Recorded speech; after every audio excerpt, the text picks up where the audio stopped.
Está en nuestra naturaleza ayudar.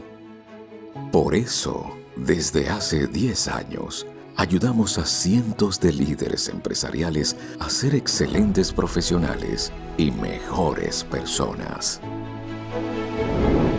A convivir en vínculos seguros y valiosos. Y a generar la energía, el equilibrio y la sabiduría que se necesitan para transformar el mundo que nos rodea. Nuestro propósito es promover liderazgos éticos que inspiren a las nuevas generaciones a alcanzar metas superiores que den sentido a sus vidas.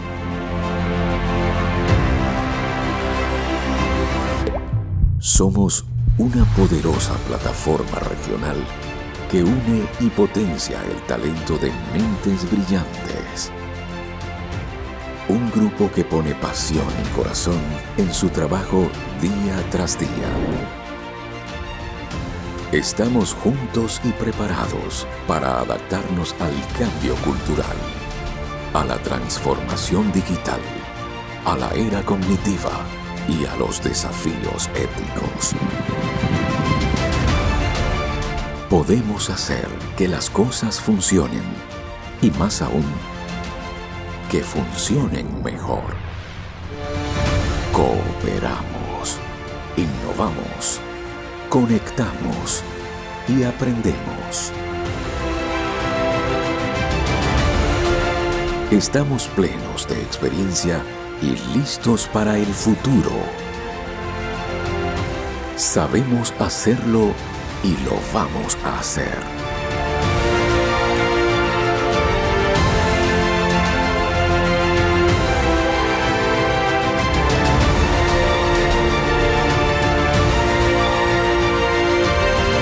Somos Lide Argentina.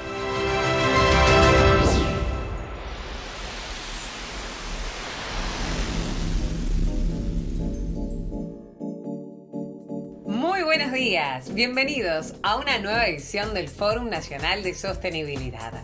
Junto a Lide Argentina y Tetra Pak, nos disponemos a comenzar de manera virtual este importante evento prestigiado por la presencia de grandes líderes empresariales y destacados especialistas. Estaremos juntos durante 90 minutos, así que los invito a ponerse cómodos y a disfrutar de los conocimientos que nos brindarán los disertantes. Este evento cuenta con el patrocinio máster de Hogar Argentina y el patrocinio de Celsur.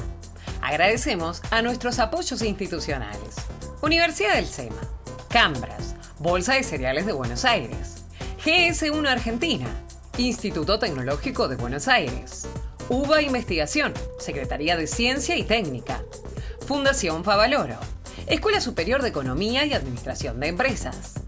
Y saludamos a los media partners que nos acompañan hoy: Editor Económico, Argentina Ambiental, Editores SRL.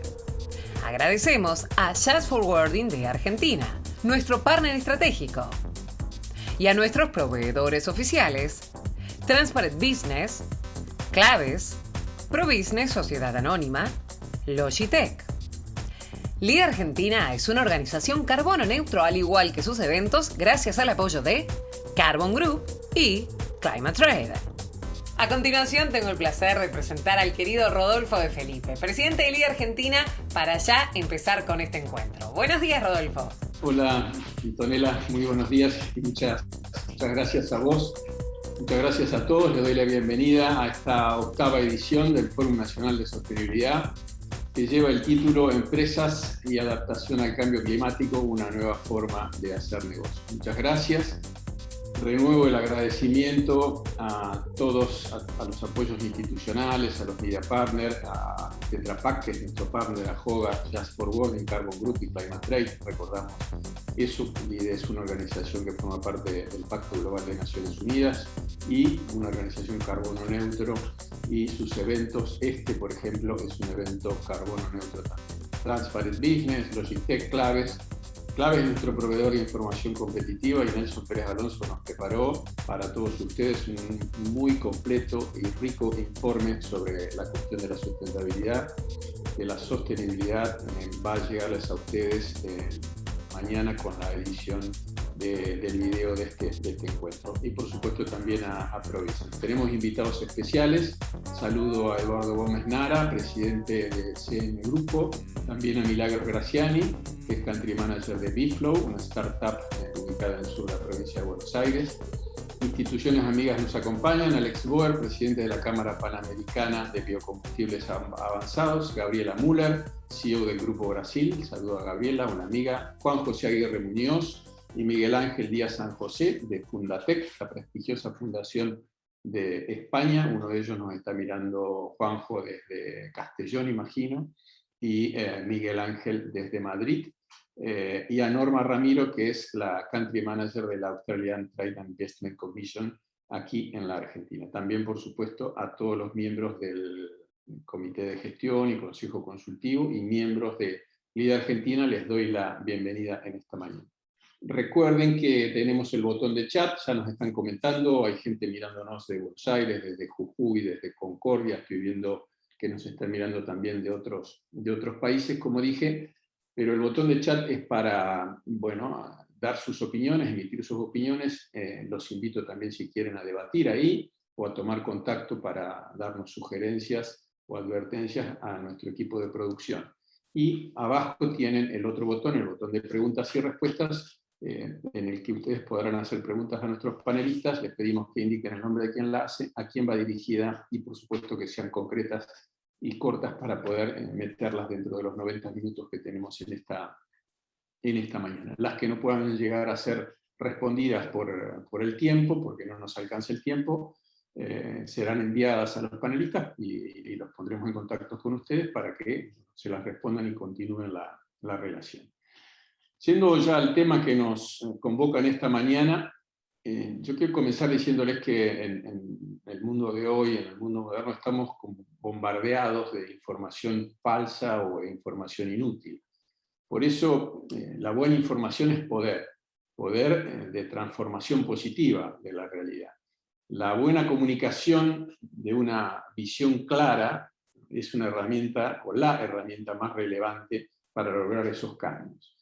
Las decisiones que modelan el futuro del mundo, incluso de la Argentina, se toman en nuestra ausencia, cuando estamos nosotros ocupados atendiendo a las responsabilidades y a las funciones de nuestros cargos. Todos tenemos cada día, este día, cosas más importantes que hacer, vamos a decirlo claramente, que atender a temas del calentamiento global o la crisis de la democracia liberal en el mundo o de las instituciones democráticas aquí en la Argentina. Pero hoy, en esta mañana, yo los invito a hacer una pausa para prestar atención y analizar algunos desafíos y alternativas del aquí y ahora, independientemente, pero con consecuencias en el largo plazo. Los que estamos frente a empresas o formamos parte de equipos de dirección, sabemos que el cambio climático es menos urgente, por ejemplo, que una huelga del personal o que la prohibición de importar las CIMIS, o los kafkianos aranceles a las exportaciones. Pero también sabemos que es más importante si no le prestamos atención. O sea, la cuestión del clima, la cuestión del calentamiento global, la cuestión de la sostenibilidad, no es un tema que estemos acostumbrados a atender en nuestro día a día. No es un tema urgente, pero sí es importante. Y si no le prestamos atención, además de importante, se va a convertir en urgente e importante. Por eso nuestro objetivo hoy es que reflexionemos y que debatamos sobre uno de los temas más preocupantes de la hora, que es la salud de la tierra y su relación con la sostenibilidad de nuestros negocios, de nuestras empresas, con la continuidad de estos negocios de las empresas. Y en cualquier caso, que hagamos sonar alarmas si correspondiera. Porque hay una íntima conexión entre los grandes cambios culturales de nuestra era y nuestra vida interior.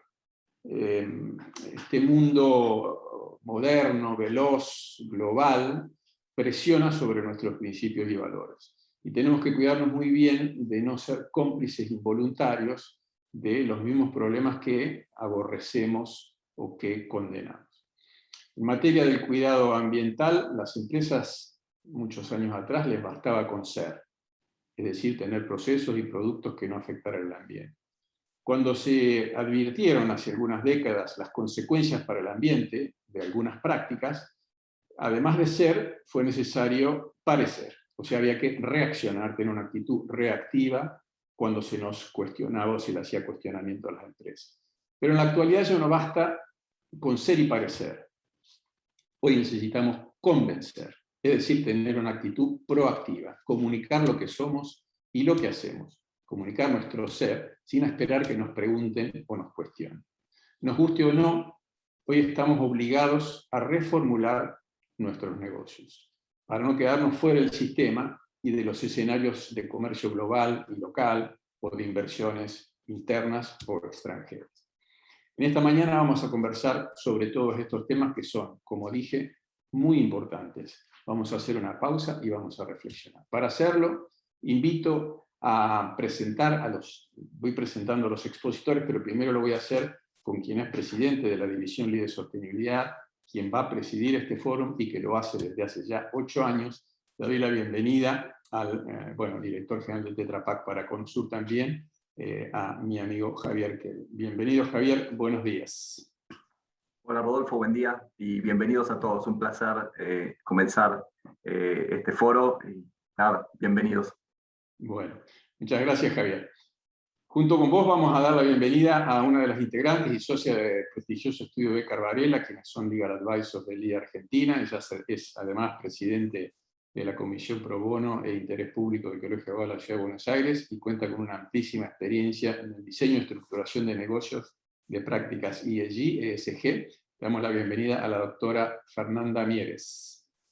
Hola Rodolfo, ¿cómo estás? Muy buenos días a todos y muchas gracias por la invitación. Bueno, muy bien, bienvenida Fernanda. ¿Fernanda o María Fernanda? ¿Cómo te gusta que Fernanda, te diga? Fernanda, perfecto. Fernanda. Muy bien, bueno. Invitamos ahora al director de sustentabilidad de Adecoagro. Él es ingeniero agrónomo, egresado de la UBA, se desenvuelve en esta prestigiosa compañía de alimentos y energías renovables con presencia en Argentina, Brasil y Uruguay. Cotiza en la Bolsa de Nueva York desde hace casi 10 años, firma que también en el año 2019 fue reconocida por el Premio Environment Respect Awards en reconocimiento a sus buenas prácticas para proteger el medio ambiente y hacer un uso eficiente de los recursos. Damos la bienvenida a Alejandro López Moriena. Hola Alejandro. Buen día Rodolfo, muchas gracias por esta invitación, es un placer estar acá y buen día a todos los que se sumaron. Bueno, muy bien Alejandro, bienvenido. Invito ahora al director de Asuntos Corporativos y Sustentabilidad de Geneia, el licenciado en Relaciones Institucionales y tiene estudios de posgrado en la Universidad Austral, en el IAE, Digital House y el INPA. Desde 2019 ocupa su actual posición en Geneia, que es la empresa líder en generación de energías renovables de Argentina. Además se desenvuelve en el cargo de vicepresidente de la Cámara Eólica Argentina, que agrupa las principales empresas del sector y representan el 70% de la capacidad instalada eólica argentina. Le damos la bienvenida a nuestro querido amigo Gustavo Guga Castanino. Buenos días, ¿cómo estás? Buen día a todos, gracias también por la invitación, y si me preguntás soy Guga, pero como ustedes quieran. Puede ser Gustavo o Guga, no hay problema. Placer, Muy bien, Guga. Un gusto y bienvenido.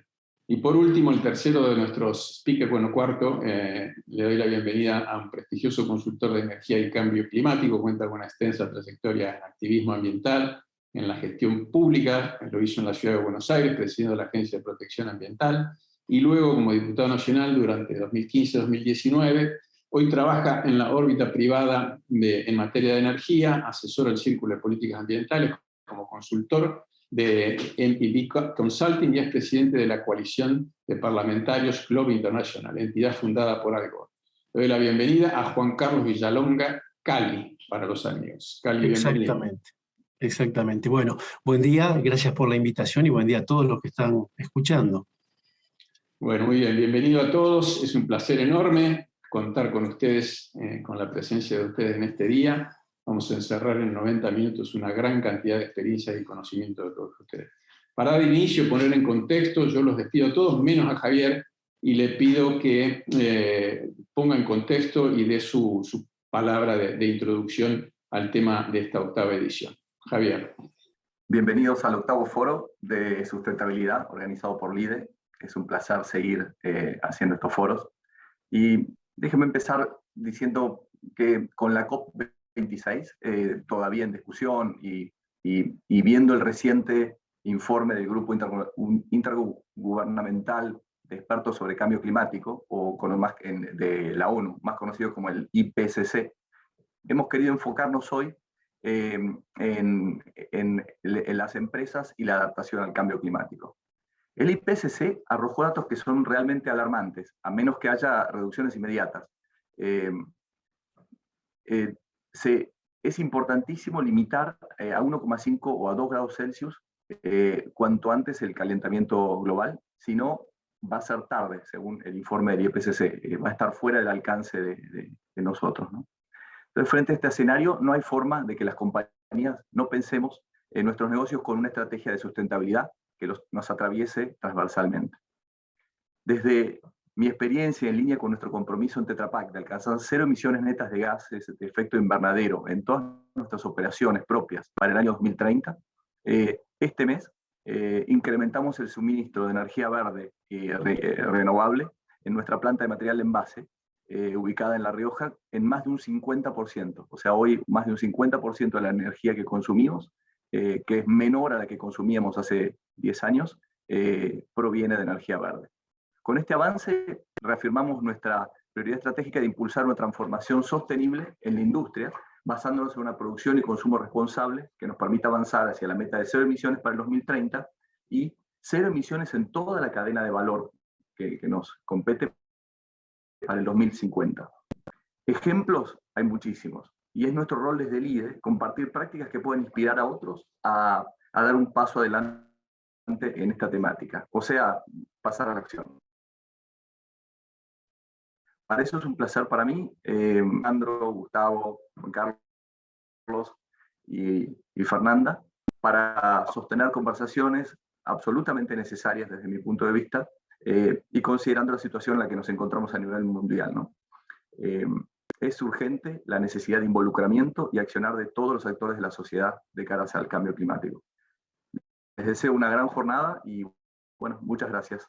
Bueno, muy bien, muchísimas gracias. Muchas gracias, Javier. Va a ser un gran desafío esta octava edición. Parece mentira, ya 8 años trabajando juntos y entregando contenidos de alta calidad. Y con el deseo, por supuesto, que el año que viene lo podamos hacer presencial o híbrido también, para que toda la gran comunidad del IDE disfrute de los contenidos. Es un desafío superarse cada vez, y vos lo has logrado presidiendo estas 8 ediciones, lo has logrado generando cada vez más contenidos de valor. Así que agradecido, y bueno, vamos a trabajar con los 3 panelistas que has convocado para esta mañana, si te parece bien.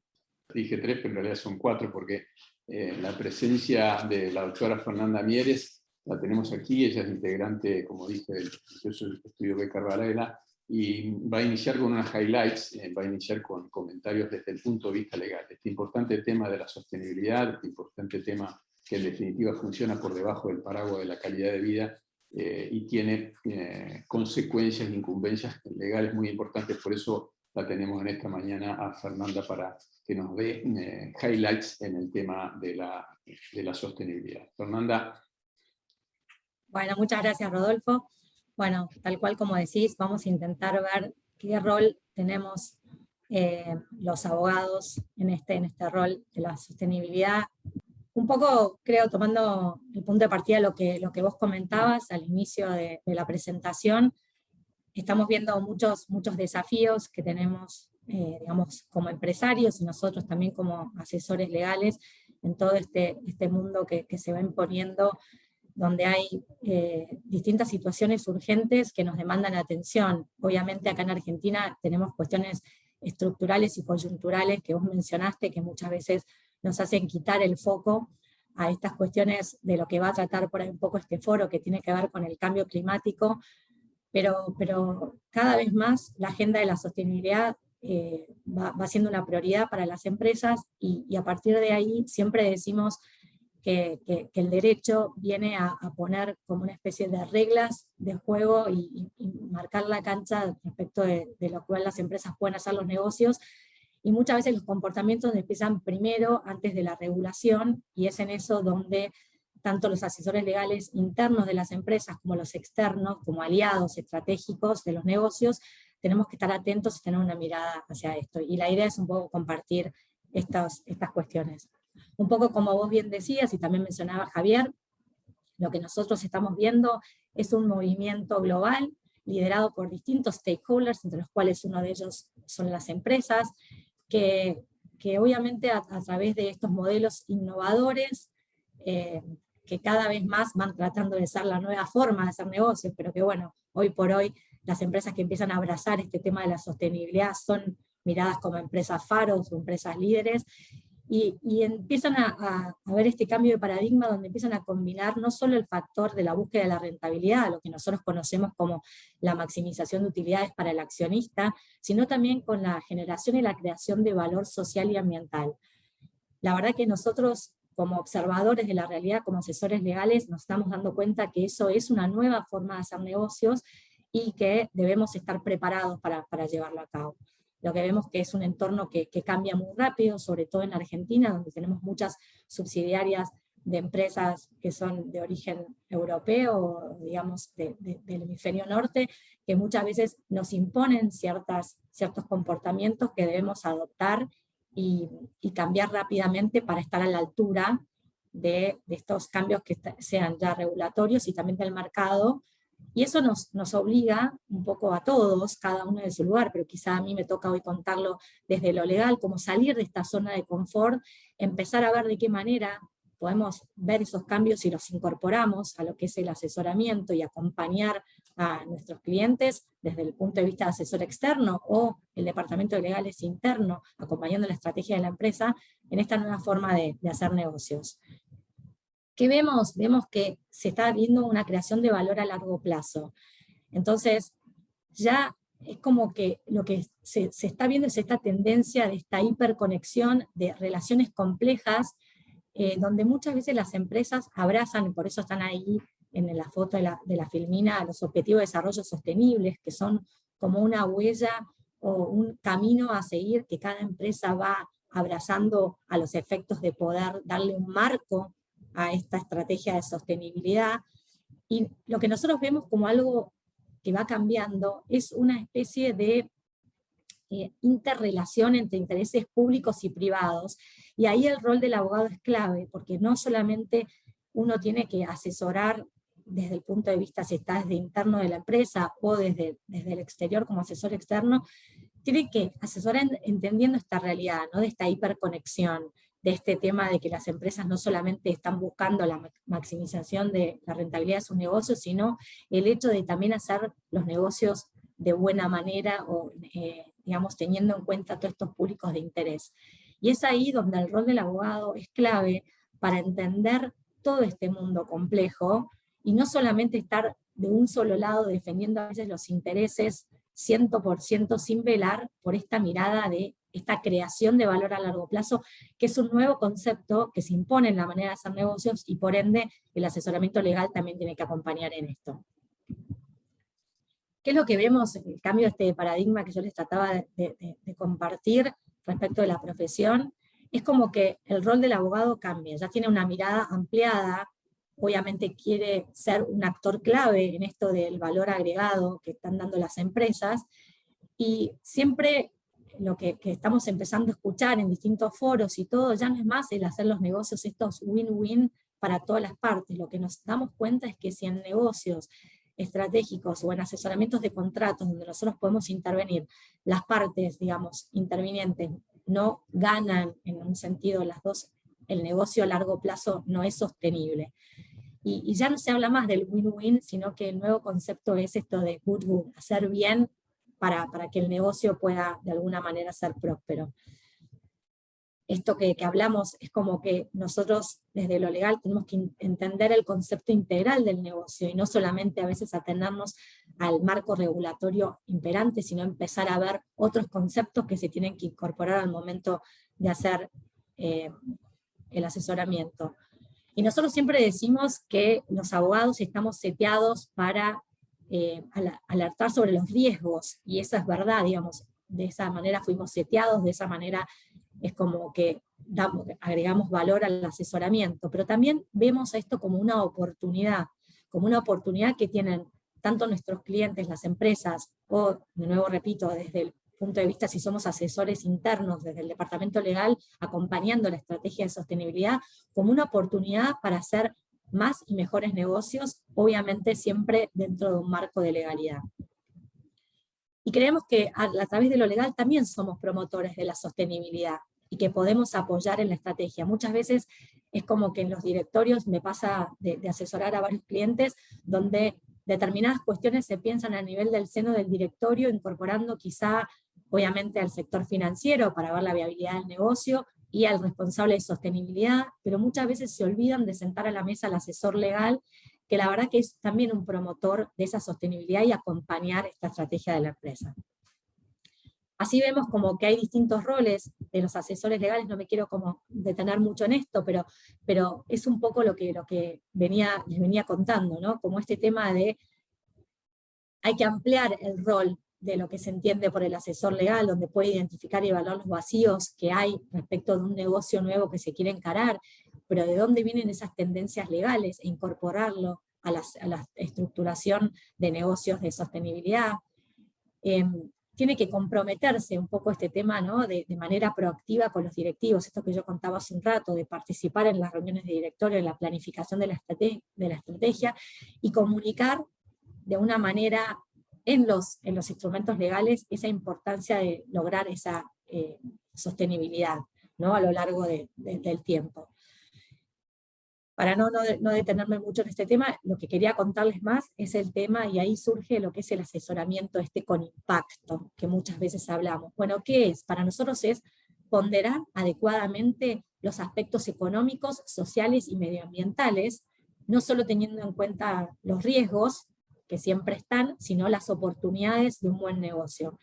Y la realidad es que nosotros tenemos, como asesores legales, cada vez más desafíos para salvaguardar y ser nosotros protagonistas de esa manera de hacer los negocios y crecer, y ayudar a crecer en el largo plazo a toda esta nueva forma de hacer negocios, y también permitir de esta manera lograr la inversión sostenible, porque lo que nos damos cuenta muchas veces es que, ya lo han dicho varios fondos de inversión y varios inversores, que cada vez van a ser mucho más atractivos para lograr un financiamiento a empresas que estén mirando no solamente la rentabilidad como único, digamos, factor, sino estas que generen un impacto social y ambiental como para ser atractivas para ser financiadas. Así que lograr buenos instrumentos financieros desde lo legal y acompañar esta estrategia de sostenibilidad es algo clave que los abogados deben hacer. Bueno, un poco lo que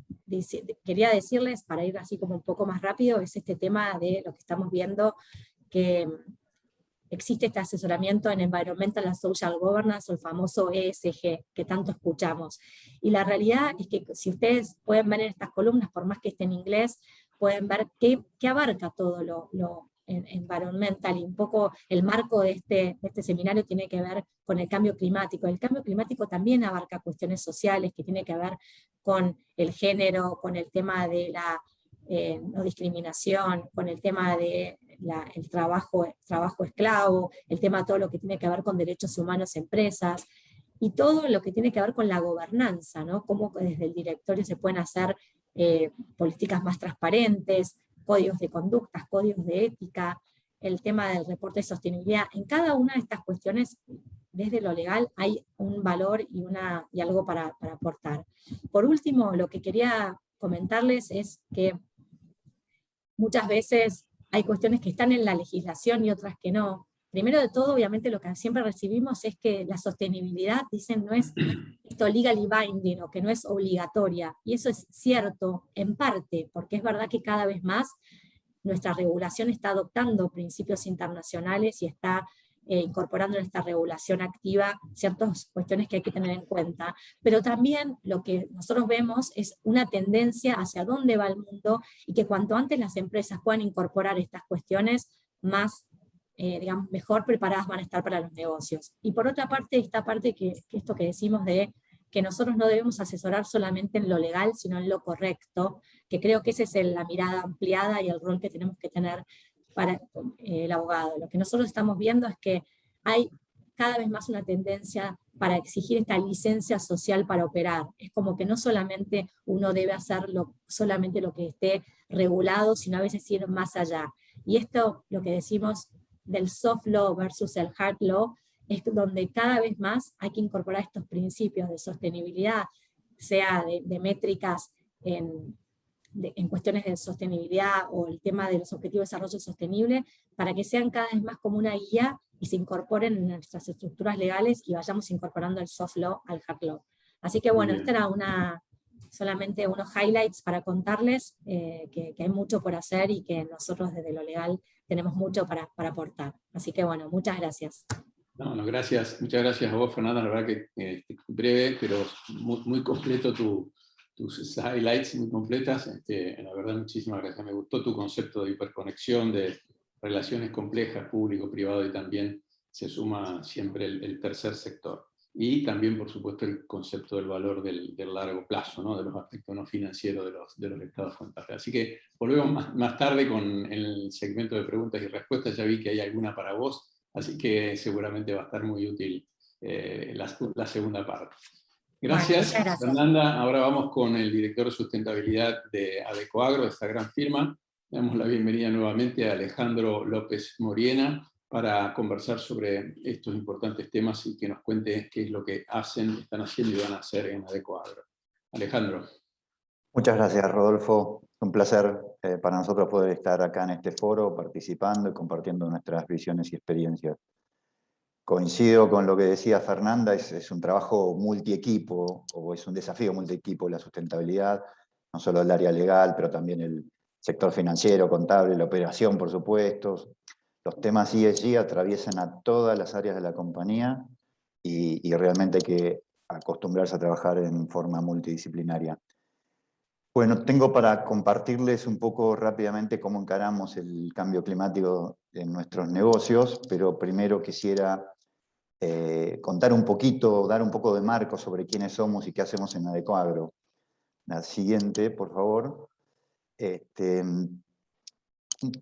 Nosotros desde el comienzo, desde que fundamos la compañía en el 2002, que teníamos esta visión de largo plazo, sustentabilidad. En ese momento la sustentabilidad era una palabra muy poco usada, pero sí nosotros decíamos lo del largo plazo, tener una compañía que dure para siempre y hacer las cosas de una manera tal que nos permita generar resultados a la vez de mantener esa posibilidad de seguir haciendo negocios. Arrancamos haciendo trigo, soja, maíz en la pampa húmeda, éramos todos agrónomos y más o menos sabíamos cómo hacer las cosas bien pensando en el largo plazo, con siembra directa, rotación de cultivo, y parecía bastante simple en ese momento la forma de hacerlo sustentable. Luego fuimos creciendo, fuimos a otros países, a Brasil, a Uruguay, otros negocios, nos metimos en la caña de azúcar, en el arroz, en la leche. Se fue complejizando un poco, pero siempre procurando esa visión de largo plazo, hacer las cosas o producir alimentos y energías renovables en los lugares más eficientes, que son los que demandan menos insumos, tienen mayor productividad y por lo tanto su huella en el medio ambiente es la menor posible. Y a la vez es más eficiente en términos operativos y económicos. Llegamos al 2011 a cotizar en la Bolsa de Nueva York, que fue todo un hito para nosotros, y hoy, o a partir de ese entonces hasta hoy, nos fuimos integrando verticalmente. Ya no solo producimos a campo, sino que producimos con industria o industrializamos toda la producción. Siguiente, por favor.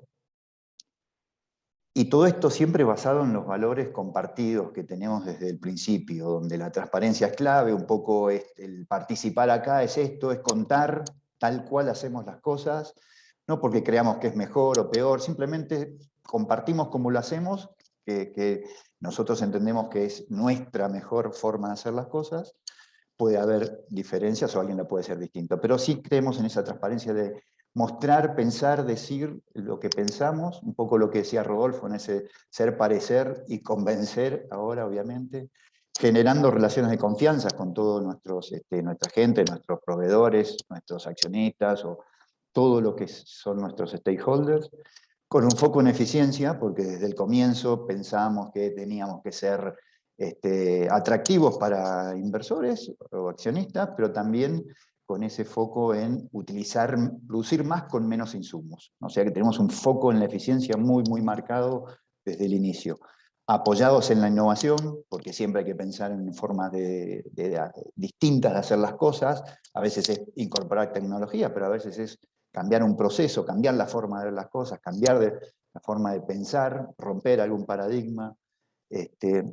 Y fundamentalmente apoyados en esto de la sustentabilidad, que al principio le llamábamos largo plazo, hoy podemos darle un poquito más de color a la sustentabilidad, donde la basamos en los 3 pilares clásicos, el del medio ambiente, el social y el económico, donde los 3 pilares tienen que estar sanos, los 3 pilares tienen que ser fuertes para poder tener una compañía sustentable y balanceada.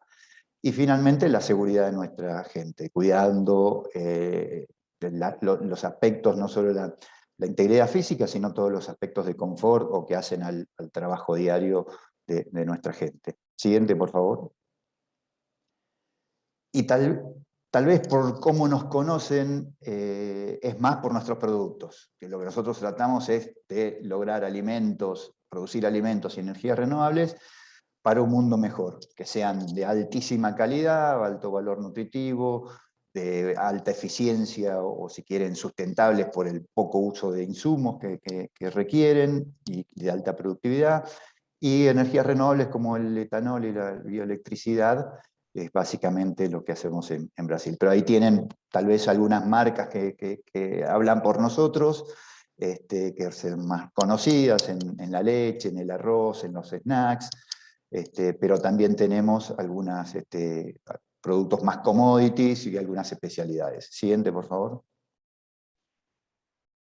Bueno, ahora sí, entrando un poquito al qué hacemos en nuestros negocios respecto al cambio climático. Ahí están los 4 negocios que les voy a contar ahora. Leche, granos y arroz es básicamente Argentina. Azúcar, etanol y energía es en Brasil. Siguiente, por favor. En el negocio de la leche, nosotros estamos produciendo de forma integrada. Tenemos unas 14.000 vacas y 2 plantas industriales, con lo que producimos productos tanto para mercado interno como para mercado externo. Acá la clave es, o una de las claves, es el bienestar animal. Cuando quisimos crecer en producción de leche, viajamos por todo el mundo, investigamos qué es lo que se hacía en otros lados para entender cuál podía ser la forma más eficiente en nuestro lugar, que era Pampa Húmeda, donde queríamos desarrollar los proyectos.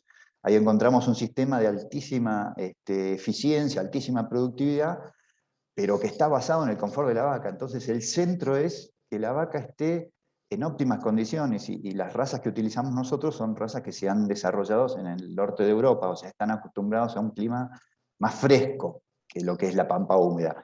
Entonces había que diseñar lugares de descanso para las vacas que estén refrigeradas, cuidados del sol y de las inclemencias climáticas, con camas de arena que se renuevan todos los días, en fin, tenemos un protocolo de bienestar animal con el foco en la salud del animal, porque en definitiva es el que produce y si mejor está, tiene mayor posibilidad de expresar su potencial.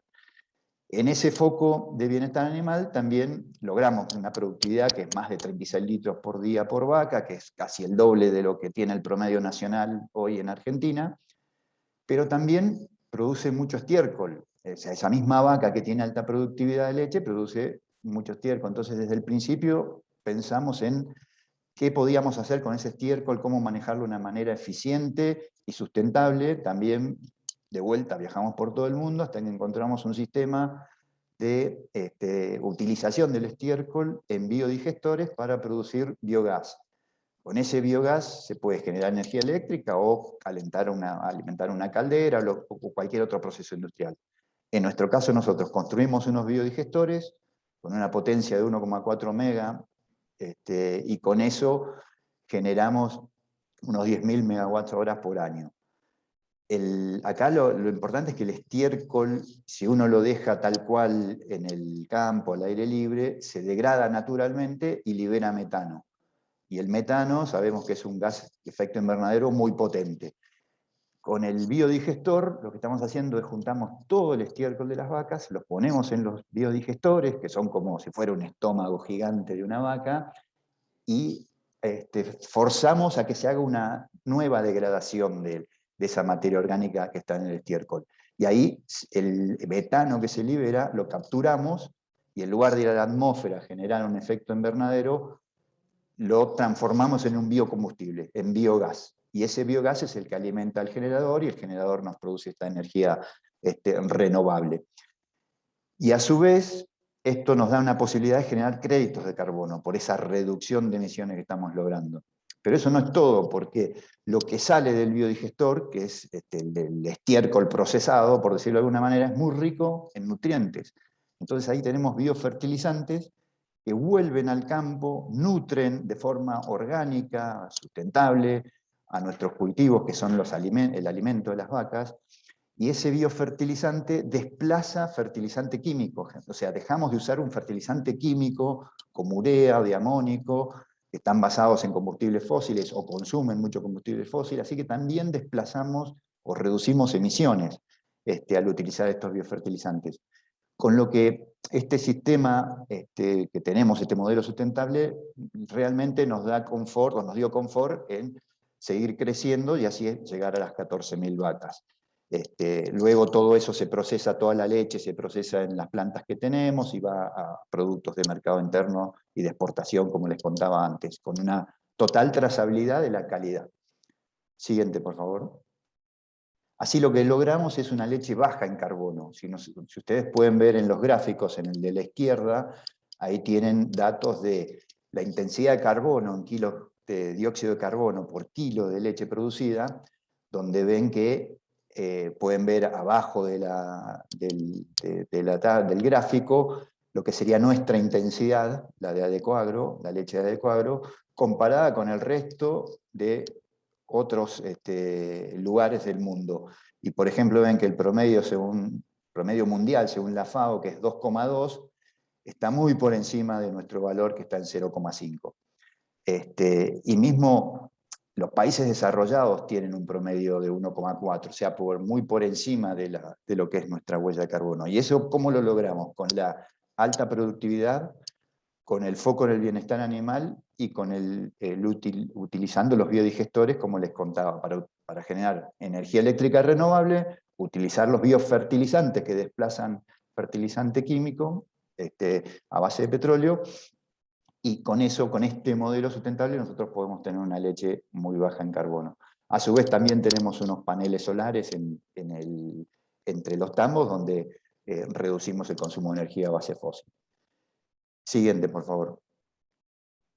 En el negocio de granos, que es el tradicional, donde nosotros arrancamos y nos fuimos desarrollando, acá la clave es los cultivos están fotosintetizando, o sea, están secuestrando dióxido de carbono, secuestrando carbono en forma de dióxido de carbono, y eso queda en el cultivo una parte, obviamente una parte son los granos que se van y siguen el ciclo, y son el alimento de animales o directo humano, pero después hay una parte importante de los cultivos que queda en el sistema, queda en forma de rastrojo. Nosotros hacemos siembra directa hace 20 años, ese rastrojo se va acumulando en el suelo, arriba del suelo, y de a poco se va incorporando dentro del suelo en forma orgánica. Ese carbono se va reciclando de alguna manera, va liberando los nutrientes, pero se va acumulando. Al hacer siembra directa, y nosotros también hacemos, ustedes ven, ahí en los números sembramos 240.000 hectáreas de distintos cultivos, con rotación de cultivos, pero también sembramos unas 50.000 hectáreas de cultivos de coberturas. Estos cultivos son cultivos que no se cosechan y tienen funciones más del ecosistema, que nos permiten capturar mejor las lluvias, mejorar el ciclo de los nutrientes y aportar carbono al suelo. Nos ayudan a ahorrar aplicaciones de herbicidas, o sea, tiene un sentido económico, tiene un sentido ambiental, porque aplicamos menos herbicidas, y también aumentan el secuestro de carbono del suelo. Entonces, esto nos da, también desde el punto de vista del cambio climático, una fortaleza. Potenciamos el secuestro de carbono que tiene el área donde nosotros estamos produciendo.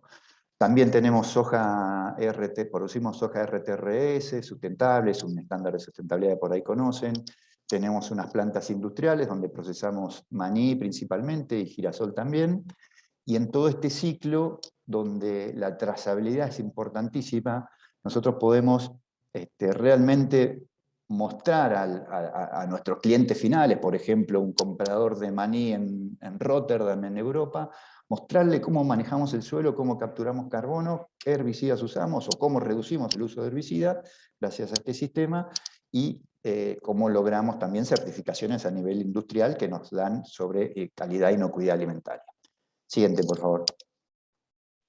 Así vemos que cuando nos comparamos contra el resto del mundo, acá tienen información global porque no conseguí muy puntual, pero nosotros ya, nuestro negocio de granos, incluidas las industrias, ya son secuestrantes. Es decir, que ni siquiera carbono cero, ya estamos secuestrando carbono en nuestro negocio de producción de granos, incluido la industria.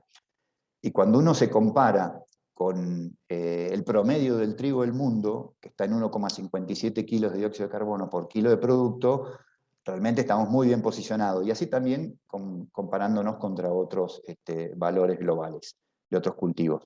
Y acá la clave es lo que les decía, las 20 años de siembra directa, rotación de cultivos, porque la rotación de cultivos reduce el consumo de fertilizantes y de pesticidas, los cultivos de coberturas que estamos sembrando que aportan carbono y nos reducen el uso de insumos. Todo este modelo virtuoso que nos genera más eficiencia operativa económica también tiene su impacto positivo en el medio ambiente y en las emisiones. Siguiente, por favor. En nuestro negocio de arroz, acá nosotros también estamos totalmente integrados desde la semilla, producimos genética propia, sembramos unas 50.000 hectáreas en el noreste argentino y tenemos 3 molinos y una planta de snacks.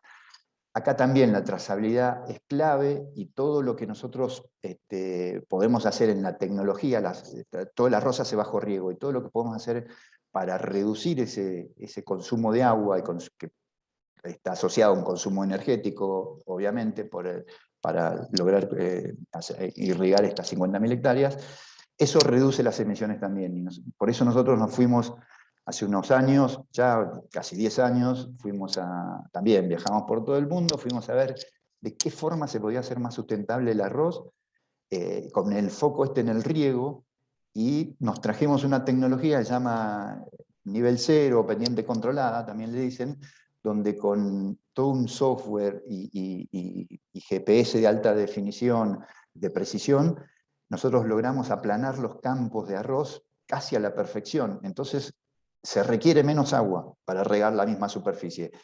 Produjimos una reducción de hasta 30% en el consumo de agua, y por lo tanto 30% de energía, y por lo tanto las emisiones asociadas a esa energía.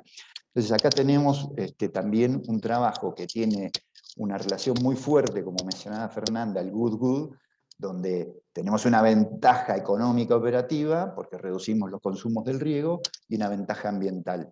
Y eso es fruto de salir a trabajar, salir a buscar tecnologías eficientes que tengan un aspecto positivo en la operación, en el resultado económico y en el medio ambiente, y lograr implementarla, porque fue todo un desafío traer esa tecnología acá e implementarla con nuestra gente local. Bueno, en el negocio de arroz, que estamos totalmente integrados, también producimos productos para mercado interno, algunas marcas que ustedes por ahí conocen, como Molino Sala, y otros productos más commodities o más de exportación para mercados que mismos son muy exigentes, y nos piden y nos vienen a ver. En Centroamérica, por ejemplo, que son muy consumidores de arroz, nos vienen a visitar y vienen a buscar una variedad particular de arroz, porque ellos la cocinan de una manera determinada y quieren mantener esa calidad. Entonces, les mostramos la trazabilidad de nuestro sistema sustentable y realmente estamos teniendo muy buen resultado. Siguiente, por favor. Así, cuando nos comparamos contra otros países, vemos que tenemos una intensidad de carbono muy bajo. Realmente muy bajo, fruto de toda esta tecnología que les comentaba un poco, donde desde la genética seleccionamos variedades que nos piden los mercados o que demandan los mercados, pero que también son muy eficientes a nivel campo e industria, y logrando altas productividades, ¿no? Siguiente, por favor.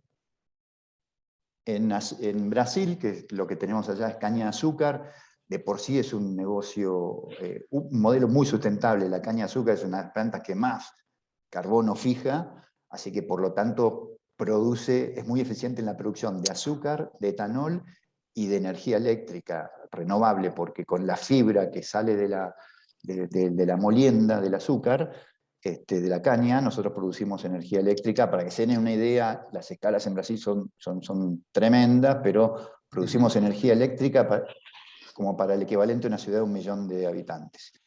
Ahí ya estamos generando créditos de carbono y vendiendo créditos de carbono por todo este sistema sustentable, donde lo único que sale del sistema es el azúcar, el etanol y la energía eléctrica.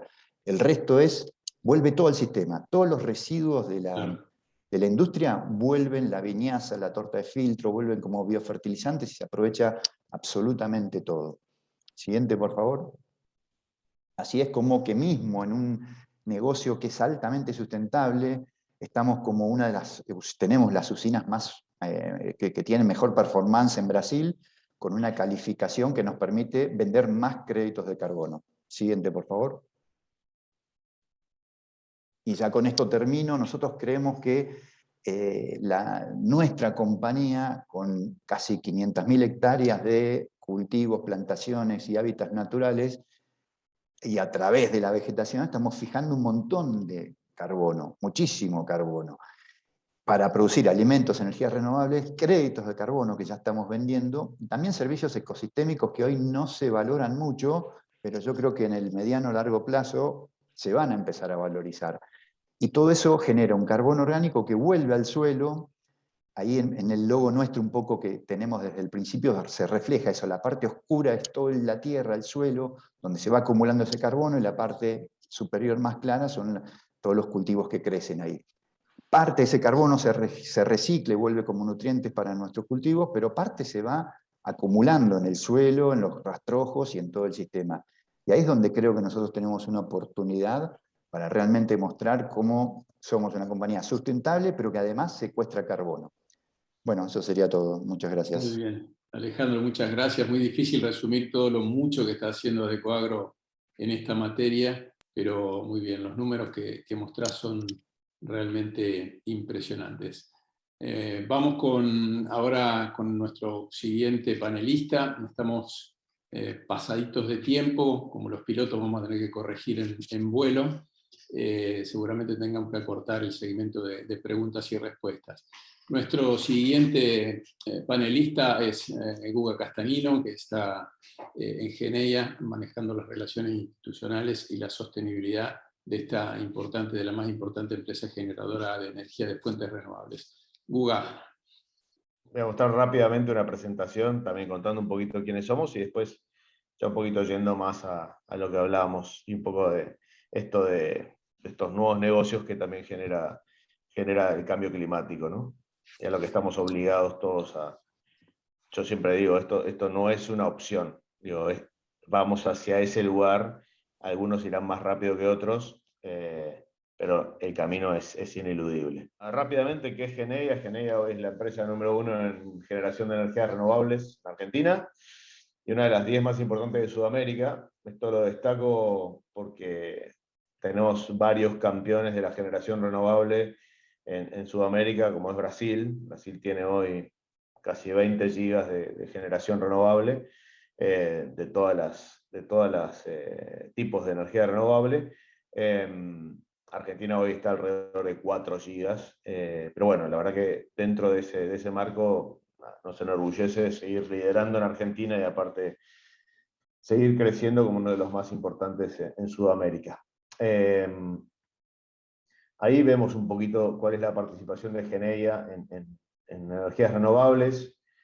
Abajo van a ver cuál es el total, sumando solar y eólico. Estamos casi en un 20% de market share de la energía renovable en Argentina. En eólica tenemos un porcentaje muy alto, que es el 25%, y en potencia instalada solar, el 10%. La verdad que somos un player importante dentro de este mercado, dentro de este sector. Algunos hitos del negocio que les quería marcar, que me parece que también tienen que ver con esto que estamos discutiendo acá. Tuvimos el primer contrato privado con una industria bajo la ley de energías renovables.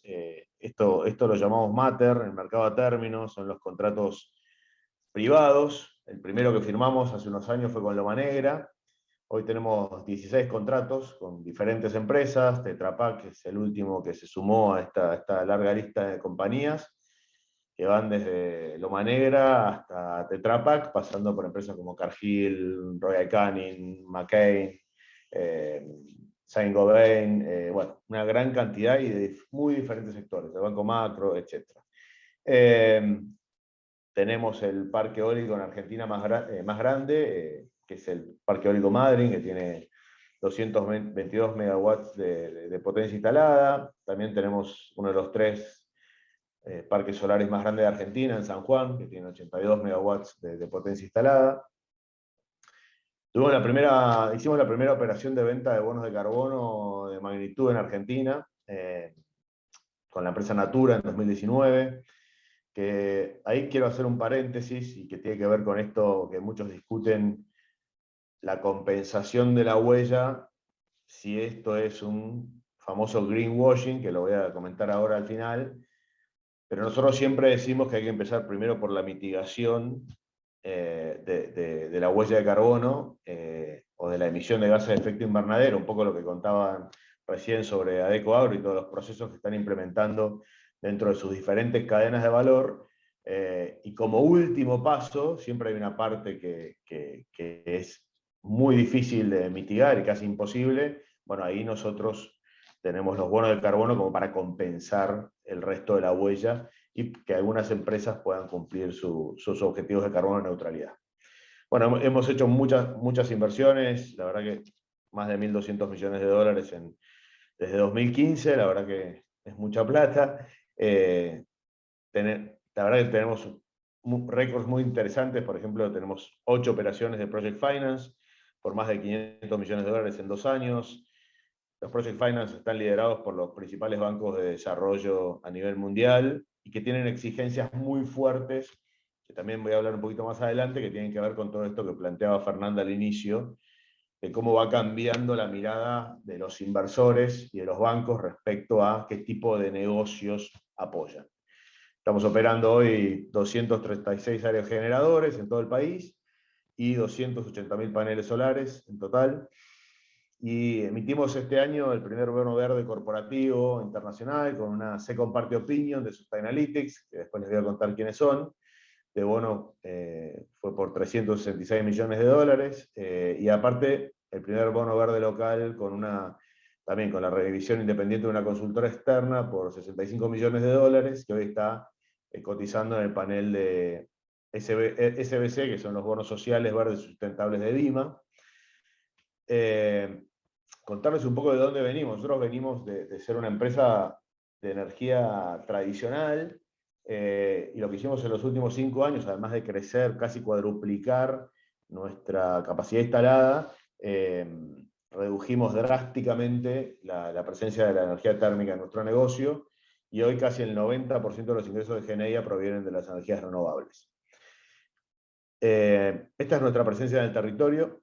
Hoy verán muchos puntos verdes en la Patagonia, desde el sur de la provincia de Buenos Aires hasta Río Negro. Bueno, en el sur de la provincia de Buenos Aires tenemos Vientos de Necochea, voy bajando, ¿no? Pomona en Río Negro, Villalonga en Carmen de Patagones. Después vienen los parques en Chubut, que son Chubut Norte, Madryn, Trelew y Rawson. Tenemos 2 sedes administrativas, una en Buenos Aires y otra en Chubut. Tenemos un parque solar en San Juan, que son 3 proyectos en un parque. Ahora estamos iniciando un 4º proyecto próximamente. Marcamos el centro de control, que dice ahí el Seco Pilar, en azul oscuro. Desde ese centro de control, que es único hoy en Argentina, administramos y controlamos los 236 aerogeneradores y los casi 280.000 paneles solares desde Buenos Aires. Recibimos aproximadamente 4 millones de datos cada uno de estos aerogeneradores y de cada panel solar por hora. Esto implica, o sea, muestra un poco la tecnología que estamos aplicando. Y las 2 centrales térmicas, que como verán ahí, está aclarado que en los últimos 3 años hemos desinvertido tenemos 9 centrales térmicas menos, hoy tenemos 2 centrales térmicas que son las más limpias de toda nuestra operación, con lo cual, digo, la verdad que hemos hecho una transición muy fuerte de una compañía, como les decía, energética tradicional a una energética verde o renovable. Bueno, lo que les decía, estos 8 parques son uno solar y los eólicos. Son 18 proyectos en total que forman 8 parques. Esta es la capacidad instalada, bueno, la producción anual, los hogares abastecidos equivalentes. Todos los parques están certificados, y aunque esta foto parezca de un banco de imágenes de estos que funcionan por todos lados, no, es una foto de uno de nuestros parques más lindos, que es el de Villalonga, en Carmen de Patagones, porque es uno de los pocos parques que está en una zona que tiene verde, y el otro parque muy lindo que tenemos es el de Necochea, porque está muy cerca del mar. Bueno, nada, voy directamente a un poco a lo que tiene que ver con esta nueva manera de hacer negocios y estos desafíos que estamos teniendo. Miro al costado porque tengo el cronómetro.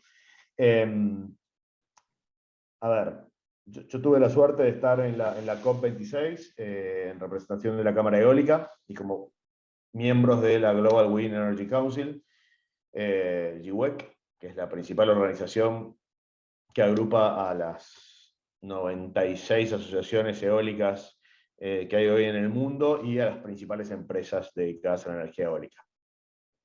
Nada, quería mostrarles un poco lo que vi en la COP26. Primero, mostrarles las tapas de las revistas y de los medios que están apareciendo permanentemente, desde The Guardian a The Economist, pasando por todas las que se imaginen. A mí una de las tapas, digo, estas 2 tapas de revistas que ponemos ahí, que puse ahí en la presentación, una de The Guardian y otra de The Economist. A ver, la de The Guardian básicamente dice do or die, o sea, hacer o morir. Y después la de The Economist básicamente plantea que no hay un lugar seguro en el mundo si no podemos evitar llegar a los 3 grados de calentamiento global. No se olviden que el objetivo del Acuerdo de París era llegar solamente al 1,5, y hoy estamos en 1,1, 1,3, según los cálculos que se hagan.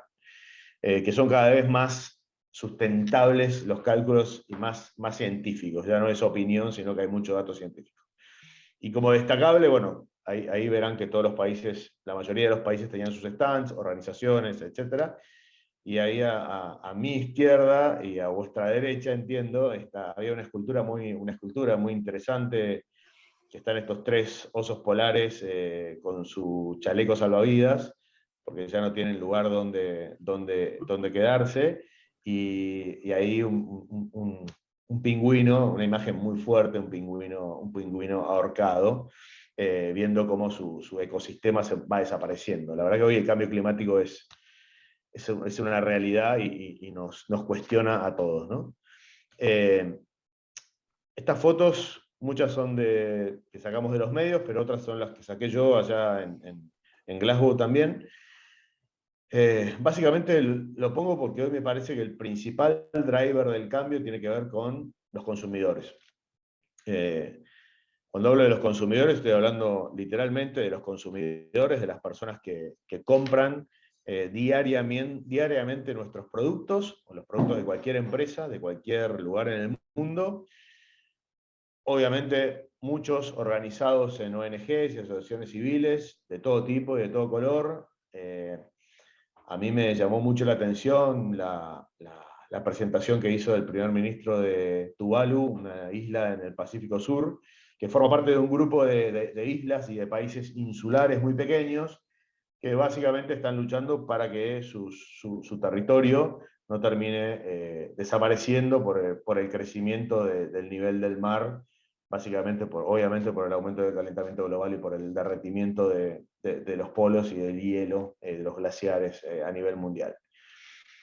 Esto es el principal driver, ¿no? Y lo que estamos viendo es cómo las compañías tienen que adaptarse a este nuevo camino, a este nuevo desafío, que después ahora termino en el último slide contando un poco cuál es el nuevo ecosistema que yo veo de los negocios a nivel global.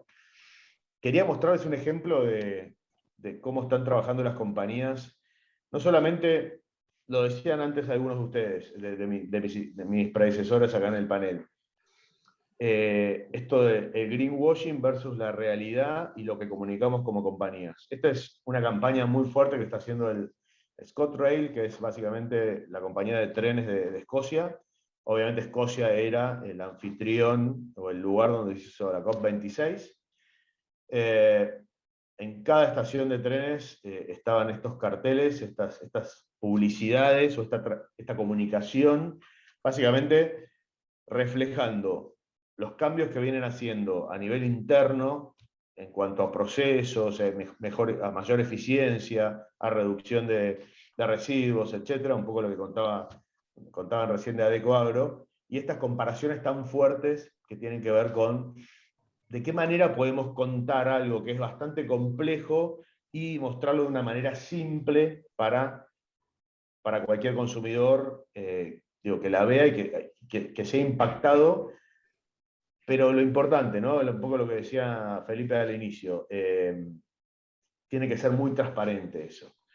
El decir y el hacer tienen que estar totalmente consustanciados, lo que comunicamos tiene que ser real. Los consumidores hoy tienen un acceso a través de las redes sociales, a través de la democratización de la información, tienen un acceso a poder poner en una situación muy compleja a las empresas, con lo cual lo que decimos tiene que estar muy alineado a lo que hacemos. Y para mí este es el nuevo ecosistema del negocio, ¿no? Claramente.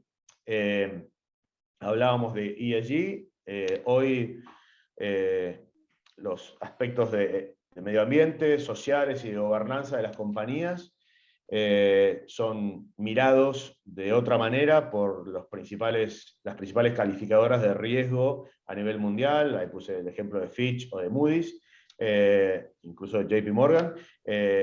A la hora de definir la calificación de una compañía ya no son solamente tomados en cuenta temas financieros, de solidez, de solvencia, etc., sino que tiene que ver también con temas que yo entré a Geneia hace 2 años y medio, vengo de otra industria, mucho tiempo en otra industria, e incluso vi en estos 2 años y medio cómo el tema cambió de una manera drástica y sustancial. Hoy los fondos de inversiones como BlackRock o PIMCO, que puse ahí como ejemplos, están mirando eso también a la hora de financiar. Ustedes ya habrán visto en un montón de medios cómo se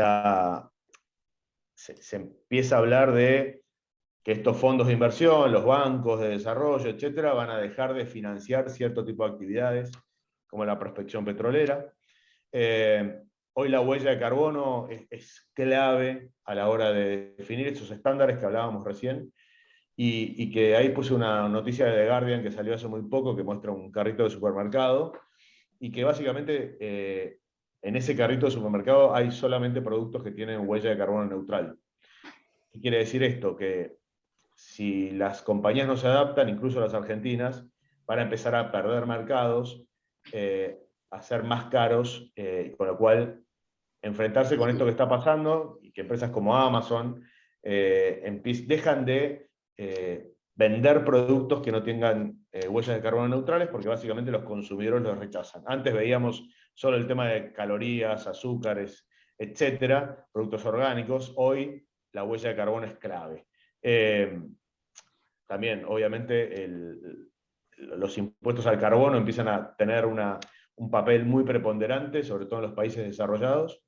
Las consultoras como Sustainalytics, que nos hizo la Second Party Opinion al bono verde que les comentaba antes, se empiezan a transformar en las calificadoras más importantes a la hora de conseguir financiamiento. Las empresas que no entiendan esto, bueno, hablando también de algo que decía Fernando, el tema de la cadena de valor y el aspecto legal, cómo empieza también a influir mucho en el posicionamiento de las compañías.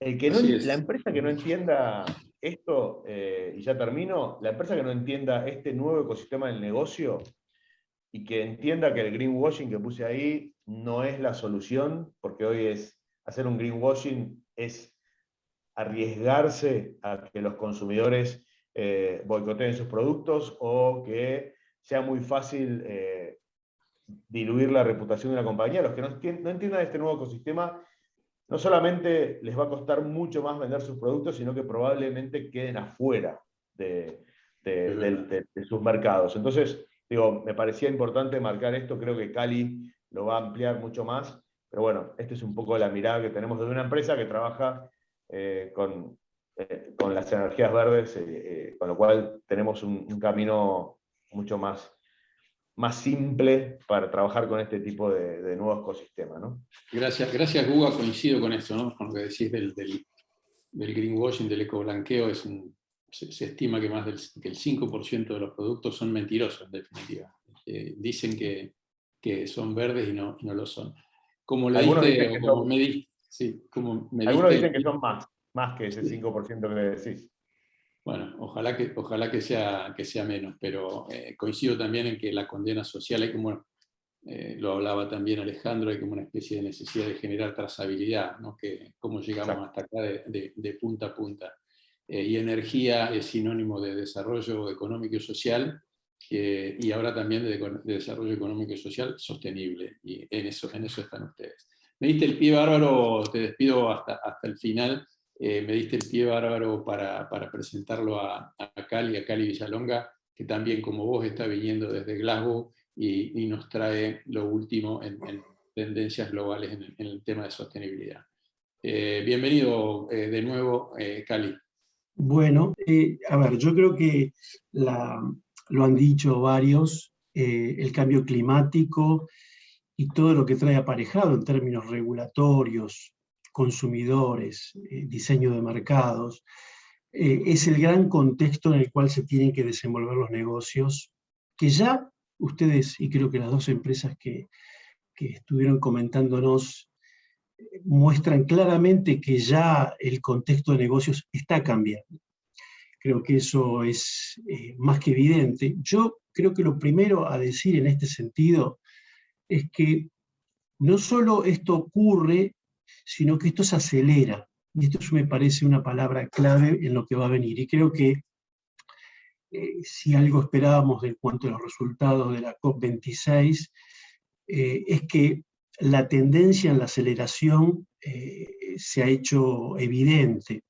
Es decir, no hay que pensar los próximos 10 años mirando lo que ocurrió en los últimos 10. Es decir, las velocidades son otras, en cómo se van a precipitar esos cambios van a ser mucho más rápidos y disruptivos. Creo que Gustavo recién lo decía. En los últimos 2 años, él ha visto cómo su contexto de negocio ha cambiado. A ver, quiero tomar quiero aprovechar el contexto de la reciente COP, de la COP26, para enfatizar esto de la aceleración y por qué, en todo caso, esta COP fue tan importante. Es difícil establecer un parámetro para que todos entendamos la relevancia de esta reunión, pero esto que estoy mostrando, a ver si puedo poner el marcador, esto que ven acá es la participación en las distintas COP. Digamos, la COP es la conferencia de las partes, ¿sí? La conferencia de las partes de la Convención de Clima, que se adoptó allá en el año 92. Es decir, que desde que la convención entró en vigencia, esto fue el año 95 aproximadamente, hasta el día de hoy, cada año hay una conferencia de las partes. Fíjense que la reciente conferencia, la COP26 de Glasgow, fue en la que más participación de gente de toda la historia, y esto tiene que ver con que fueron delegaciones muy numerosas las que participaron, delegaciones de gobiernos de las partes, pero también delegaciones de las entidades observadoras, que van algunas, como el caso de, no solo son ONG, sino que también son cámaras empresarias, como la que recién Gustavo mencionaba, es decir, la GIWEC, y muchas otras, y también de prensa. Esto tiene que ver con la relevancia que tenía esta reunión. Esta reunión era la reunión en la cual debía finalizar la implementación del Acuerdo de París. Cuando digo esto, lo que estoy señalando, imagínense que el Acuerdo de París es una ley a la cual hay que luego reglamentar cada uno de sus artículos, es decir, llevar a la letra chica en cómo se implementa cada uno de sus artículos. Faltaban algunos, uno de los más importantes o de los más, yo diría, tensionantes, porque era muy complejo definirlo, que es los mercados de la transacción de derechos de emisión o de carbono, que si bien en el protocolo de Kioto, el anterior acuerdo, estaba bastante bien definidos, por la naturaleza de este acuerdo, es bastante más complejo. Y creo que esto es uno de los pasos importantes de la COP26. Pero fundamentalmente tiene que ver que en esta conferencia se cumplen los primeros 5 años. Fíjense que si miramos también, si nos trasladamos a la COP21, este es el año 2015, cuando se adopta el Acuerdo de París. La cantidad de gente que participa tiene una directa relación con las expectativas de esas conferencias. Ahí es cuando se adopta el Acuerdo de París. ¿Por qué? Ahora vamos a hablar por qué esta tremenda participación en esta que, bueno, Gustavo lo habrá vivido, la cantidad de gente que había era una feria increíble, son 40.000 personas las que había. La anterior en cuanto a este tipo de expectativas internacionales fue la COP15, esto fue el año 2009, en la conferencia de Copenhague, que fue un desastre y un gran fracaso. ¿Por qué? Porque en esa conferencia es donde debía aceptarse o no una continuidad del protocolo de Kioto, un protocolo de Kioto 2. Y ahora voy a explicar por qué esto es importante. La otra que se destaca acá es justamente la del año 97, cuando se adopta el protocolo. ¿Por qué la diferencia? La diferencia es que el protocolo de Kioto era un acuerdo de lo que se llama de arriba hacia abajo, es decir, el protocolo decidía, digamos, en conjunto, decidía cuáles eran las obligaciones que los países tenían que cumplir. Y fue muy módica las obligaciones, pero en definitiva el protocolo definía qué es lo que cada uno tenía que hacer, digamos, dándole unas obligaciones a los países desarrollados y otras diferentes a los países en desarrollo.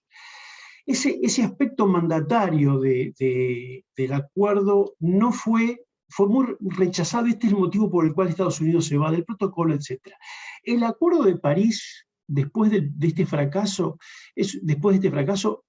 fue una larga negociación y la filosofía, el diseño, la lógica del acuerdo es completamente distinto.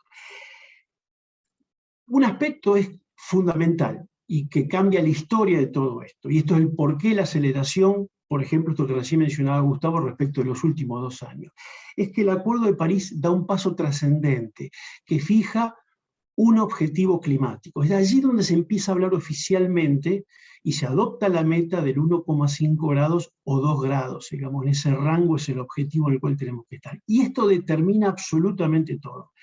Por otro lado, las obligaciones de los países comienzan a ser absolutamente voluntarias.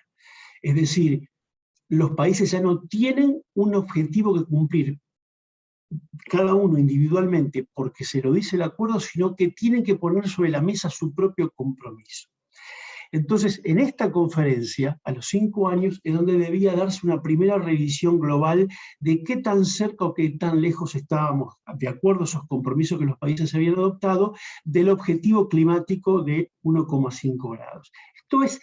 Esta es la razón por la cual era tan importante esta reunión. Si uno, y acá es para ponerlo en contexto, y esto también de algún modo abona el por qué esto tiene un proceso que se va acelerando. En realidad lo que pasó ahora en el 2021 fue lo que iba a pasar en el 2020, la del 2020 por razones de pandemia y eso se suspendió, por eso digamos que se demoró un año, pero era justamente esa particular situación en la cual los países tenían que revisar y los países tenían que actualizar lo que se llama esos compromisos nacionales, que son las NDC, que es una nueva palabra que se instala a partir del Acuerdo de París, que son las contribuciones nacionalmente determinadas. A esto me refiero que son voluntarias. Y esto es importante porque lo que va a trasladarse o se va a comenzar a reflejar el cómo los países se controlan mutuamente es básicamente a través de los acuerdos comerciales. Y esta es la vía por la cual esto empieza a impactar de manera muy determinante en cómo se desarrollan los negocios. Y esto es un poco lo que estuvieron hablando. O sea, para poder ingresar a ciertos mercados, para poder homologar productos en el mercado internacional, comienzan a haber parámetros que se deben cumplir y que tienen que ver en cómo están produciendo esos productos en términos de cómo se alinean con los objetivos de cada país y el objetivo global. Es decir, que no va a haber un acuerdo que va a estar vigilando el cumplimiento, sino que nos estamos vigilando todos unos a otros.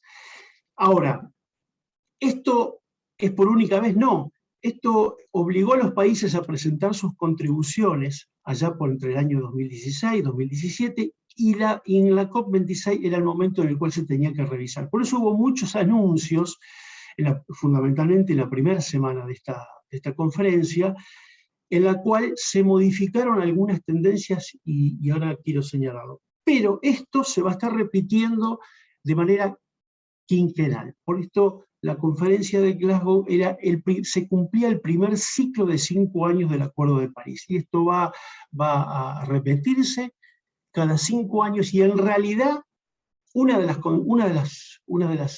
resultados de Glasgow es que probablemente se acorten esos ciclos, y desde ya se empezó a hablar y ahora lo vamos a ver, de que los países van a tener que actualizar sus contribuciones nacionalmente determinadas, el año próximo, mucho antes que el 2025.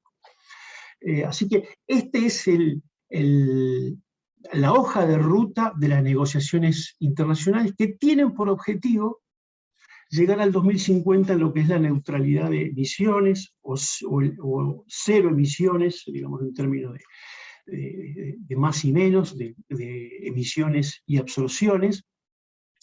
¿Y eso por qué es así? Porque yo no quise traerlo para no ser muy árida la descripción, pero cuando uno dice 2 grados o 1,5, eso determina cuál es la cantidad de emisiones que tendríamos habilitadas para inyectar en la atmósfera. Es decir, se puede cuantificar, se cuantifica, es lo que se llama el carbon budget. Cuando uno tiene determinado ese carbon budget, lo que viene después es, bueno, ¿cómo gasto ese presupuesto? ¿Cómo distribuyo a lo largo del tiempo mis emisiones de manera tal de que yo, sin excederme, para no exceder los 2 grados, yo pueda tener una curva, una trayectoria de emisiones adecuada, acorde a ese presupuesto? Y ahí surgen las curvas que muestran claramente que tenemos que tender hacia la neutralidad de carbono para el 2050. Esto es algo que tiene que ver con las trayectorias de emisiones. Acá tenemos las emisiones históricas y qué es lo que estaría pasando de acuerdo a lo que los países se han comprometido hasta ahora. Y las trayectorias compatibles con el objetivo de 1,5, que esto que está aquí en gris. Esto es muy importante porque nos da una idea de lo que se viene. En Glasgow hubo novedades en este sentido. Cuando uno mira cuál es el efecto del agregado de todo lo que los países han puesto sobre la mesa, hasta la semana previa de la COP, uno tenía una trayectoria de emisiones que más o menos tenían esta evolución, y que nos llevaba a que a final de siglo tuviéramos un aumento de temperatura por arriba de los 2 grados. 2,4 era el estimado más común, digamos, que más acuerdo había. Con los nuevos anuncios, con las promesas, los compromisos que los países presentaron, por primera vez se dio una situación histórica, por primera vez la tendencia es que al año 2100 estaríamos en 1.9. Esto si los países cumplen con lo que se comprometieron a hacer, porque la verdad que las políticas hoy en vigencia nos llevan a cerca de 3 grados. Si los países cumplen con lo que tienen que hacer, ¿es suficiente? Para nada. Fíjense la distancia, y esto es al año 2030, que hay entre lo comprometido y lo que debiera ser. Esta distancia, fíjense que acá lo menciona, es de 19 a 23 gigatoneladas. No importa, eso son 1 tonelada y 9 ceros, ¿sí? 20 gigatoneladas la diferencia. Para tener una dimensión, es decir, de acá al año 2030, el mundo tiene que bajar sus emisiones anuales en 20 gigatoneladas de carbono. ¿Qué significa 20 gigatoneladas de carbono? Imagínense que todo China emite 11 anualmente. Estados Unidos alrededor de 6, la Unión Europea alrededor de 5 o 4 y pico. Es decir que el equivalente a apagar absolutamente China más Estados Unidos y parte de la Unión Europea. Eso es el nivel de reducciones que tenemos que hacer. Y Glasgow tuvo, uno de los resultados que tuvo es que incluso con un lenguaje mucho más enfático que el propio Acuerdo de París, apuntó que el objetivo no puede ser otro que 1.5. O sea, ni siquiera coqueteó con que, bueno, vamos a estar cerca de los 2 grados. O sea que esta curva que ven acá en gris es la curva a la que debiéramos procurar estar. Por eso, ante esta distancia, uno de los resultados de Glasgow es que el año que viene los países tienen que volver a poner sobre la mesa nuevos compromisos. Y esto es compromisos que luego se reflejan en esto que decía antes, en cómo impactan en los acuerdos comerciales o qué tan exigentes van a ser, y las normas regulatorias que cada uno de los países va a tener que hacer para justamente acelerar esto. Por eso creo que la aceleración es la palabra clave en todo esto. Insisto, esto simplemente para mostrarle la dimensión de lo que viene. Glasgow fue claro, uno de los resultados, es que esa actualización de las NDC tiene que ser tal que lleguemos a reducir un 45%, que es esto, de las emisiones totales al 2030. Insisto, cuando decimos 45% de las emisiones globales, estamos hablando de una China y media. ¿Sí? Esto nos da una idea de lo que se viene. Algo todavía más preocupante, fíjense que acá hay emisiones negativas, o sea que tendríamos que estar para el 1,5 probablemente en la segunda mitad de este siglo con emisiones negativas, cosa que la verdad nadie sabe exactamente cómo se va a lograr. O sea que en esta aceleración y producto de esta trascendencia del Acuerdo de París de fijar objetivos climáticos, aparece toda una nueva jerga en los últimos años que tiene que ver con esto que yo decía, que son las NDC, son los objetivos que cada país tiene que negociar hacia el interior, digamos, hacia su economía doméstica, interpelarla al sector privado, a los gobiernos locales, de qué manera cada uno va a contribuir para poder tener cada vez metas más exigentes, y ahora vamos a ver. El objetivo de la neutralidad de carbono, esto es algo nuevo, créanme que esto no se hablaba en los términos que se habla hoy antes del Acuerdo de París.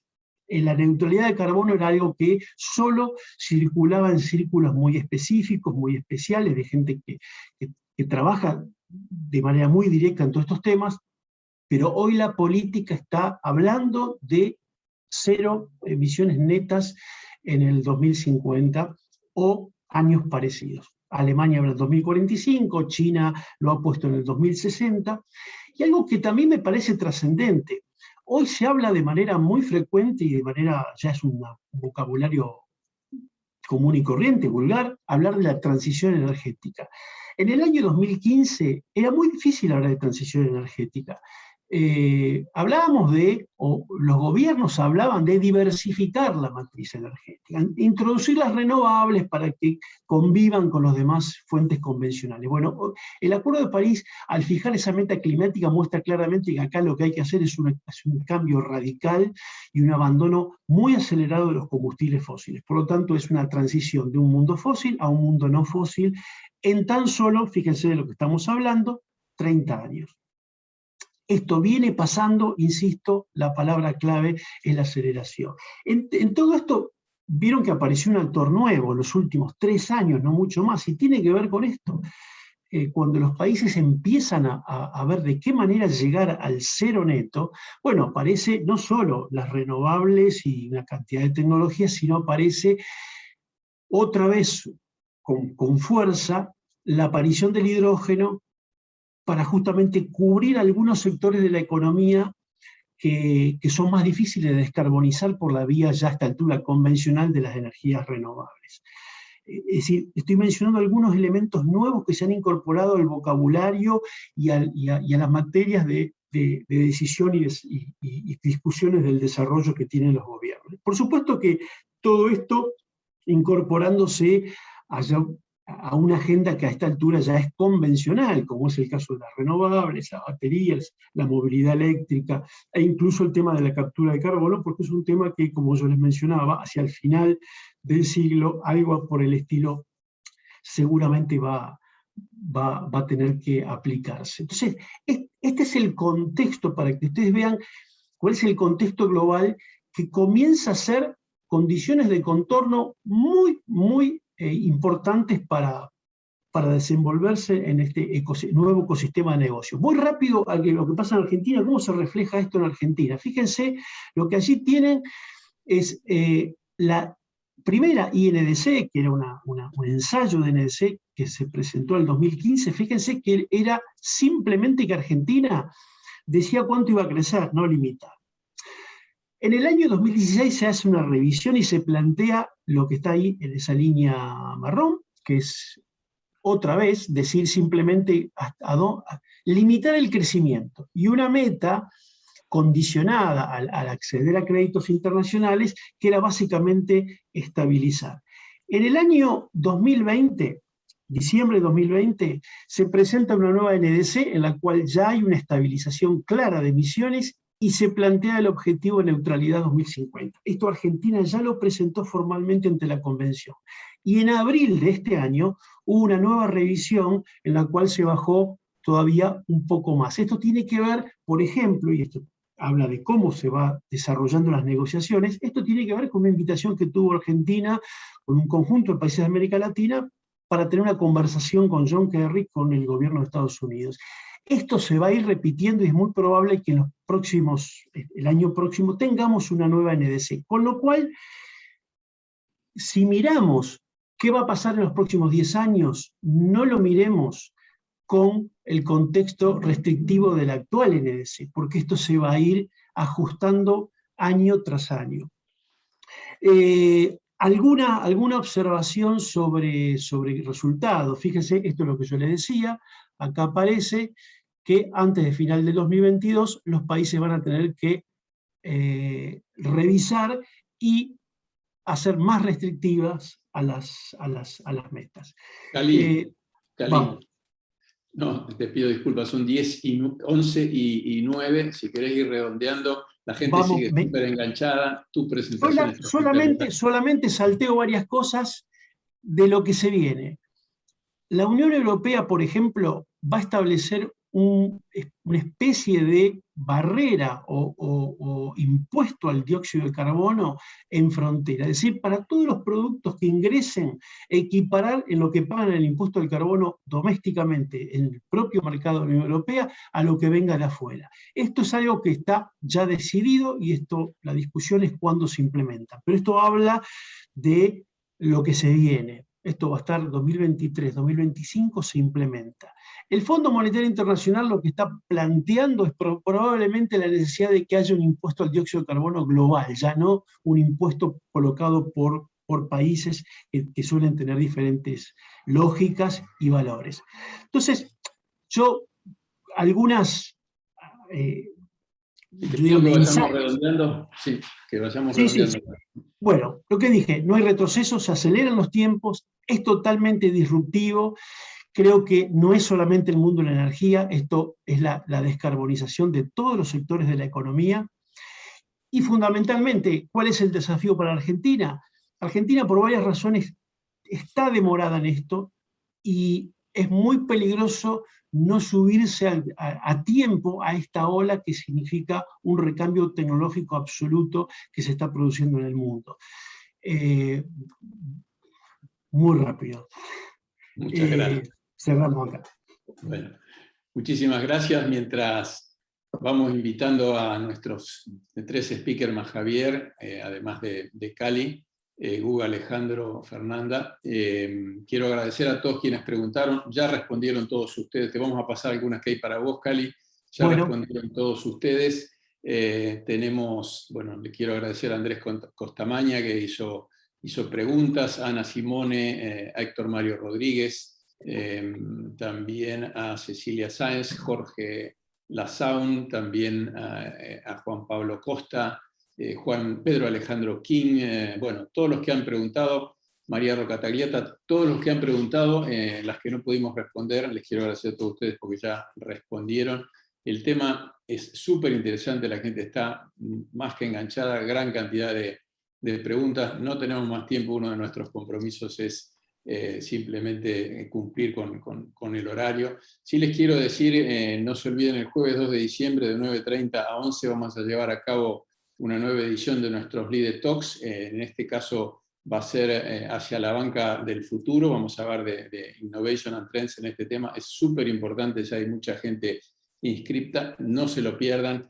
Me gustaría, el saludo final de nuestro presidente. Les pido disculpas por no poder tener el saludo final de cada uno de ustedes, pero sí el saludo final de Javier Key, que es el presidente de nuestra división. Son 11:12. Yo estoy súper nervioso porque no me gusta pasarme en el horario, pero la verdad que valió la pena, muchísima gente enganchada. Javier, tu saludo final. Bueno, la verdad que muy contento con las presentaciones de hoy, me aportaron muchísimo, aprendí un montón y había hecho un resumen para cada uno de ustedes, pero nada, agradecerles a Fernanda por abrirnos los ojos con los temas legales y la importancia que tiene, a Alejandro y a Gustavo por usar 2 empresas que de verdad viven y trabajan en el tema de eficiencia energética y de renovables.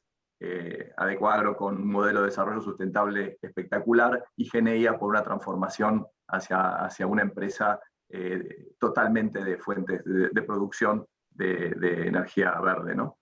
Y Juan Carlos, porque creo que fue el excelente cierre para que entendamos que no es nada más un negocio, sino que además es importante hacerlo y es necesario para que sigamos teniendo un planeta en los próximos 100 años. Así que muchísimas gracias a todos y especial agradecimiento a todas las personas que estuvieron escuchándonos hoy. Así es, mucha gente que estuvo. Todo esto que nos quedó como pendiente, si te parece, Javier, lo vamos a tratar de meter en una actividad intermedia entre el próximo foro que será sobre fin del año que viene. Así que los comprometemos a todos a que nos acompañen. Fernanda, Alejandro, Guga, Cali, un gran abrazo. Agradezco también a todos ustedes la presencia, agradezco al equipo de LIDE Argentina, conducido por el señor Pedro Galardi, su director general. No se olviden de responder la encuesta. Les deseo un fin de jornada laboral excelente, que lo pasen bien, cuídense, cuiden a los suyos, que cuidarse y cuidarlos es quererse. Nos vemos la semana que viene, el jueves que viene. Hasta luego. Gracias, que lo pasen bien. Hasta luego, gracias. Hasta luego, gracias.